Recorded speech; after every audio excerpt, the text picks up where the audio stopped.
뇌졸중이 처음에 마비가 오죠. 그다음에 회복되는 단계에서 뻣뻣해지는 그 단계가 있습니다. 그것을 이제 의학 용어로는 경직이라고 하죠. 경직. 이 뻣뻣해지는 단계를 지나고 나면은 그다음에 자기의 의지로 조절할 수 있는 그런 단계. 그래서 이 경직이 오는 이유는 뇌졸중이 오면은 감각과 모든 운동 경로의 그 신호를 주고받는 것들이 차단되죠. 뇌가 컨트롤을 못하기 때문에 과흥분 상태로 근육이 뻗치는 현상. 그게 경직으로 나타나. 자연 경과에서 좋아지는 경우도 있지만요. 대부분은 재활 치료를 또 해줌으로써 상당히 완화가 되는 그런 측면이 있습니다. 경직이 너무 아주 강하고 심한 환자의 경우에는 관절 움직임 자체가 힘듭니다. 그래서 관절을 이렇게 자연스럽게 움직여주고 굳지 않도록 운동을 시켜야 되는데 그게 안 되는 거죠.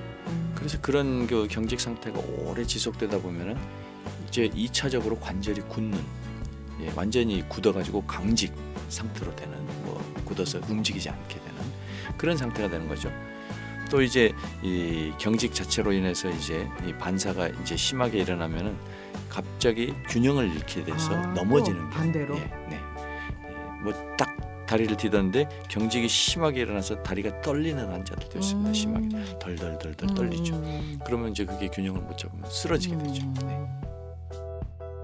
뭐 대부분 뇌졸중 환자들이 절반 이상이 어깨가 아프죠. 아픈데 그 중에 이제 가장 많이 오는 게 약간 빠진 것처럼 보이는 아탈구라 그래요. 깐탈구돼 있다, 뭐 그런 의미로 말할 수가 있겠고요. 건강한 사람이 탈구가 돼서 그걸 맞춰주면은 쑥 들어가는, 그렇게 들어가질 않아요. 마비 때문에 항상 그 아탈구 상태로 돼 있는 거죠.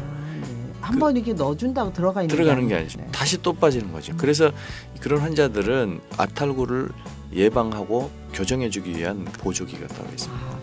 그다음에 이제 이 근육이 어차피 그 원인은 근육의 마비이기 때문에 기능적 전기 자극 치료라든지 뭐 재활 치료를 통해서 근력을 빨리 회복하도록 이렇게 이제 훈련을 해주는 것이 굉장히 중요하겠습니다.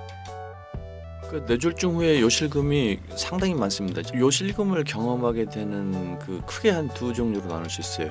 이제 뇌졸중 자체로 인해서 신경인성 방광, 신경 자체에 문제가 생겨서 기능이 잘 적절하게 안 돼서 실금이 있는 경우가 있겠고요. 두 번째로는 인지, 이게 내가 소변을 본다고 이야기를 느끼고 판단을 하고 이야기를 해야 되는데 인지가 떨어지는 거죠. 대부분의 이런 환자들이 뭐 밤에 특히 이제 야간에 소변 자주 본다든지 막 절박뇨 못 참는 거죠. 막 마려워가지고 수시로 이제 보게 되고 이런 형태로 나타나는데, 이런 그 경우도 대부분은 이제 회복이 이제 되는 것으로 나타나 있습니다. 이런 부분도 통상적으로 그냥 대부분은 회복이 됩니다. 자연 회복. 뇌가 이제 좋아지고 이제 뇌신경이 좀 어느 정도 안정이 되면 좋아지는데, 그렇게 충분한 기간을 기다렸음에도 불구하고 잘 안 될 때 어떤 방광 자체의 문제를 좀 평가해보고 검사해봐서 적절한 약물을 뭐 투약한다든지 이렇게 해서 이제 관리를 해줄 수 있겠죠. 혈압약을 끊는 경우도 실제 상당히 많습니다. 그래요? 예를 들어서 이제 비만한 분들이 굉장히 운동 열심히 하시라고 권장을 많이 합니다. 5kg만 체중을 빼도요, 혈압이 툭 떨어집니다. 그러면은 혈압이 떨어지면 혈압약을 먹을 필요가 없는 것이죠. 근데 이제 혈압이 안 떨어져서 혈압약을 먹는 거예요. 근데 혈압약이라는 거는 평생을 먹어야 되는 것으로 디자인이 돼서 실험을 하고 다 나오기 때문에 대부분 안전한 약들이 많습니다.